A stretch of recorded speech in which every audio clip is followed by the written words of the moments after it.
What's going on, guys? This is Yasin. So ever since we had YCS Anaheim as well as YCS Lima, we have way more knowledge on how the format kind of shaped up ever since the ban list. And honestly, it's really interesting how a lot of people are saying, oh yeah, it's like a watered down version of last format. The decks are just like worse than before, so there's like more decks that are more viable, etc. But honestly, I don't know about you, but I actually disagree with this. I think decks didn't really get worse. It's just like K9 Vectorstone and everything, yeah, sure, it got way worse. Like the K9 engine in general, it feels like it got worse because Paradise Smasher is no longer a thing, and honestly, it was a really big part of the format. So the fact that you no longer have to worry about like a Shockmaster S card, it does help a lot of strategies out, and it means that board breakers are definitely more viable than they were before.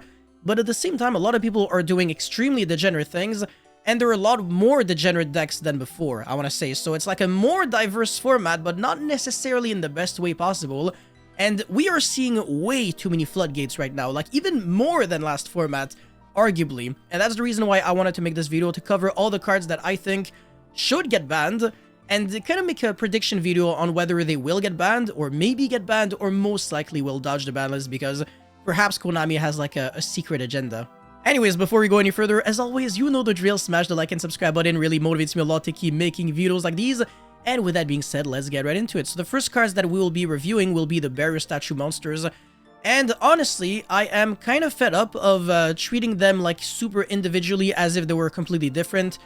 Some barrier statues obviously are more cancerous than others. So for example, the water and the dark barrier statues, yeah, we're gonna like agree on the fact that they are better than the other ones. Obviously, the wind one is the best because it is a winged beast monster. So I mean, it's a winged beast. So it turns on Featherstorm and it is searchable by Robina. The water bear statue is incredibly good in the Mermail deck because obviously it's a water aqua, so it's very easy to access. And the dark bear statue is a dark fiend monster, so it is good in a wide variety of decks, especially the Chimera deck. But it's also very playable in the Archfiend deck when it's going to come out, which you can play with the Mitsurugi package. And obviously there's just more decks in general that can play the Dark Bear statue. So I think if anything, these two monsters have a higher likelihood of getting banned, whereas the Light, Fire, and Earth, less decks are playing them. As a matter of fact, other than Bear Statue Stun with Fossil Dyna, I'm not really seeing anything playing these Bear Statues, but that doesn't make them, you know, fair cards. However, I still think that Konami, because of like their, like, I guess like the patterns like that we can observe with them, they will most likely not ban these cards, even though again, personally, I think they should all get banned. Anyways, Mitsurugi Grid Purification is a card that will definitely dodge the ban list, even though I actually think it's one of the most unfair cards in the Mitsurugi engine. If you...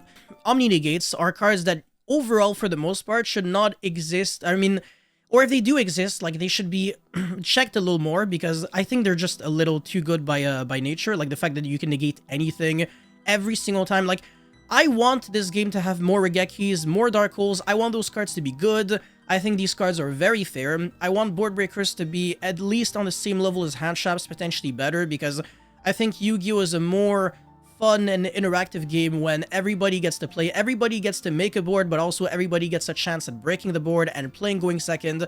This is where you see the interaction. However, when there's hand traps involved, usually there's less interactions, because it's like, okay, I either stop you from playing the game completely and then I demolish you and it's completely one-sided, or my hand traps are not good enough and I die because, you know, I have no board breakers to rely on, because obviously I had to empty out half of my hand to hand trap you and it did nothing. And then I die because my engine obviously doesn't, you know, keep up with all the interruptions that your engine does through my hand trap. So I think that's the reason why, personally, I prefer when board breakers are viable. But as long as you can search Omni Negates and have like super layered boards and search trap cards, search hand traps and stuff like that, I think that's a little too ridiculous. So I think Mitsurugi Grid Purification should personally get banned. There was definitely an argument where you can say, oh yeah, but all the Mitsurugi cards should survive and only prayers should go to 1 or something like that. And honestly, I definitely respect that.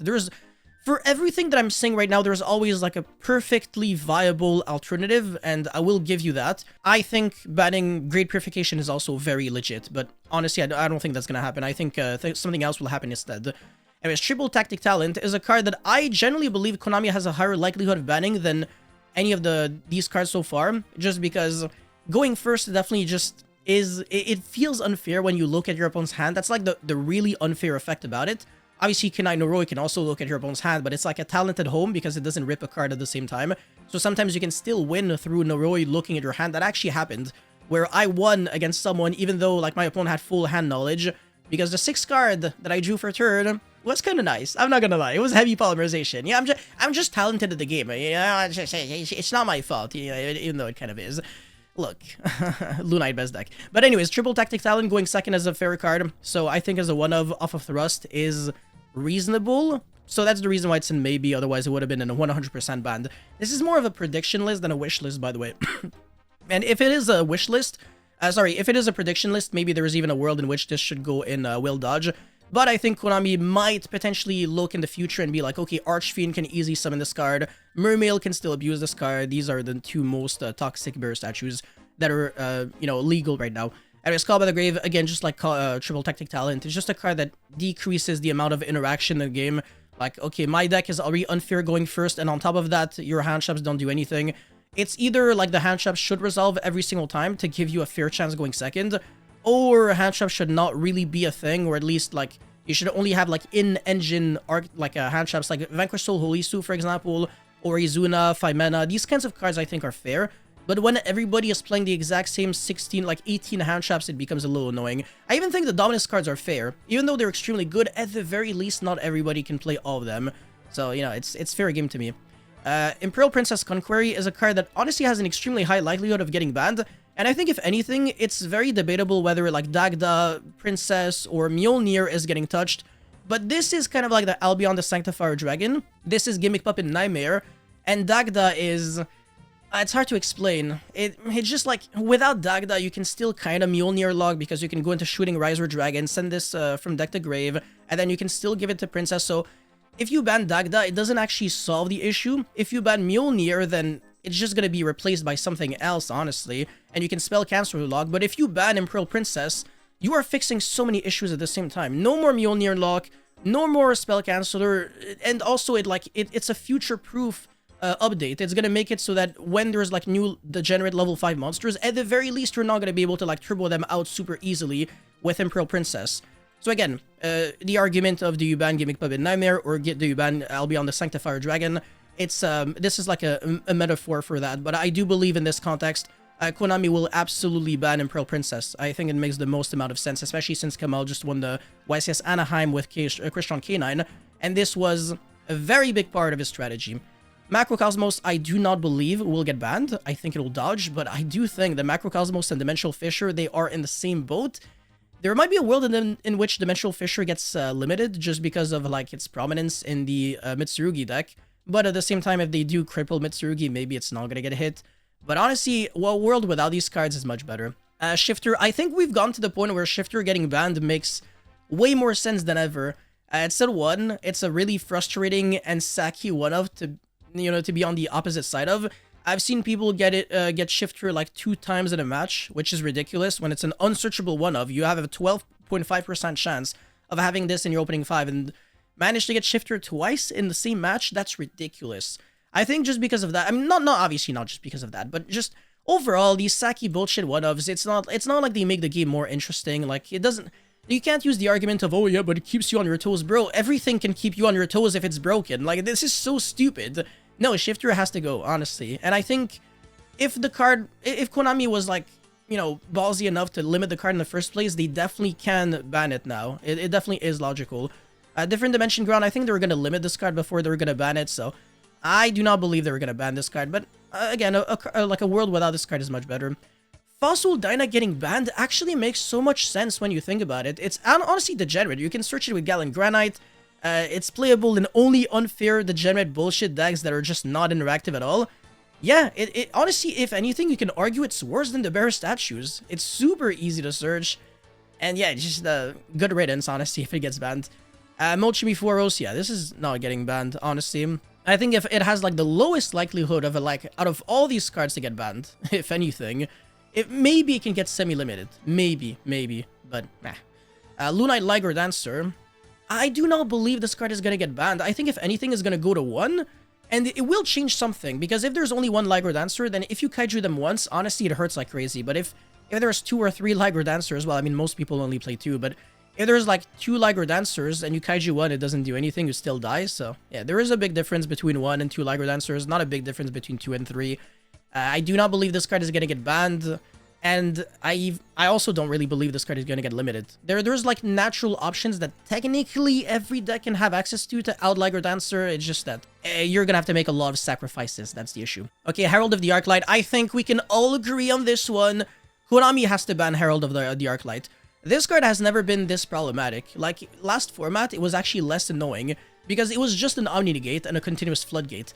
Now it's all of that, but it also searches Habakiri because Yumi Mitsurugi is a thing, and Yumi Mitsurugi is a thing because there's less broken decks to be on the lookout for, and like the high engine count decks are just better than ever, and you really want to build your deck for going first. Like, you want your deck to be as aggressive as possible, and a card like Herald of the Arclight achieves way too much, and limiting it clearly didn't change anything at all. You can shuffle it back into the extra deck from the graveyard with Sorrowcat, and then make it again, so it's like it's a one-of that you can summon multiple times in a game? Like, are you kidding me, Konami? Like, bro, no. Please ban this card ASAP. Just, it really shouldn't belong in Yu-Gi-Oh! It's, like I said, most Omni Negates and Floodgates and also cards that just search like a card that just does everything on its own. Nah, just, no. Anti-Spell, yeah, another card that, I don't know why they limited this card to begin with. It's not a card that you see very often, but the issue with Anti-Spell is that when you do see it, like, the game ends right away. Again, it doesn't promote any form of back and forth interaction whatsoever. You can argue, at the very least, these cards can be very interesting for going second, and sometimes for going first. They can still be fair to some degree. Like, Talon Draw 2 going first, that's fair. Call by the Grave, banish, like, an opponent's engine card, like, on turn 2, that's fair. Or, like, you know, use it as a board breaker, that's completely fine. Anti-Spell, bro, it nullifies potentially your whole hand. It can trade up to 1 for 6. That's crazy. No, like, this card should absolutely not be a thing. Saki bullshit, unsearchable one-of. Again, good riddance if it gets banned. The Dimensional Barrier. This card should have also not really been a 3 for the longest time. Like, it should have gotten a hit a while back. And this format right now, people are no longer doing Thrust into D-Bearer. They're playing 3 D-Bearer now. They're playing more D-Bearers than Thrust because you want to see this card in your opening hand and you don't want to lose to those board breaker decks. So you don't want to rely on Thrust, and this card just does way too much against literally every single deck. Yumi Mitsurugi can play both Synchros and Ritual, so it's a very good deck through D-Bearer, but still, like, this card is unfair against, like, basically everything else. Featherstorm, another card that just, again, I don't understand how it can keep dodging the ban list every single time, but whatever. And then Archnemesis Protos, just another no-brainer. Every single, you know, human on Earth who abuses this card can tell you how degenerate it is. And I wouldn't have topped YCS Lima without this card, I'm gonna be honest with you. Finally, Droll and Logbird. I cannot really think of a world in which Droll can get banned, at least not right now, but I think it has a higher likelihood of getting touched than Mochimi Fueros. Just because this card has, like, less, I guess, like, less brain cells required to be played. It's just like, okay, you search the card, I'll Droll you, whether I'm going first or second. Fua, there's a little bit of, you gotta think a little, like, do I want to Fua you on standby to play around Talent? Or do I want to wait a little bit until I Fua? How do I deck build around Fua? Droll is just, like, way too simplistic, and it just seals the deal very often against a lot of decks, and yeah, just it's not good for the longevity of the game.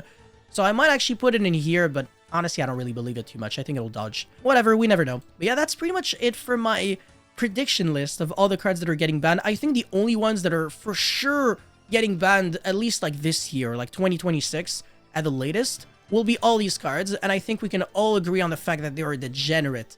They are not fair at all. Whereas the second row, I think they're more fair, they're more niche, even though they're very powerful, and they probably should get banned over time. And then the third row, I think they're either not super problematic, or there's something else that's more problematic instead. But yeah, that's it for this video, guys. Thank you so much for watching. Don't forget to like and subscribe. I'll see you guys very soon. Peace.